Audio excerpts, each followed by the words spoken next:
وَلَقَدْ يَسَّرْنَا الْقُرْآنَ لِلذِّكْرِ فَهَلْ مِن مُّدَّكِرٍ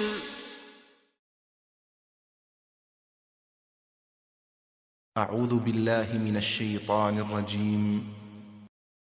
إن الذين يكفرون بآيات الله ويقتلون النبيين بغير حق ويقتلون الذين يأمرون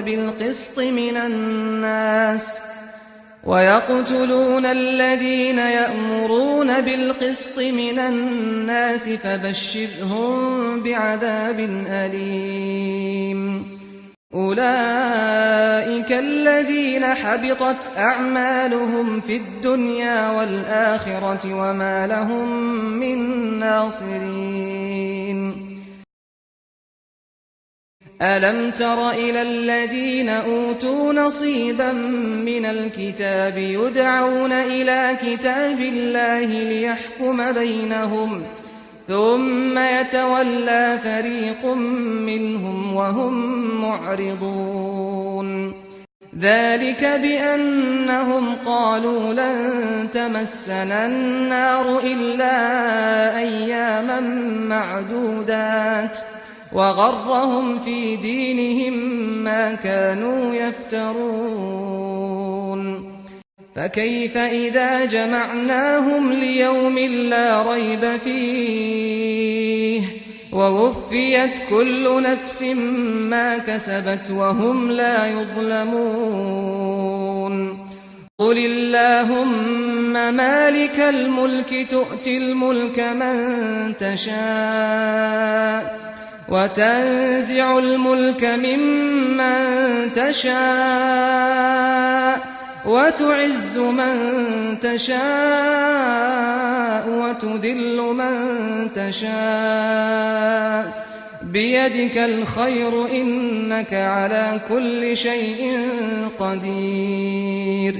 تولج الليل في النهار وتولج النهار في الليل وتخرج الحي من الميت وتخرج الميت من الحي وترزق من تشاء بغير حساب.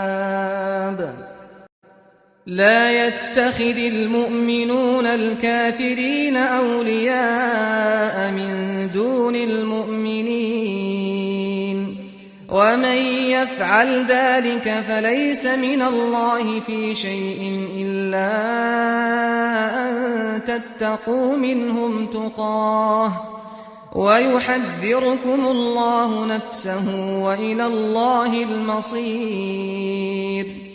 قل إن تخفوا ما في صدوركم أو تبدوه يعلمه الله ويعلم ما في السماوات وما في الأرض والله على كل شيء قدير.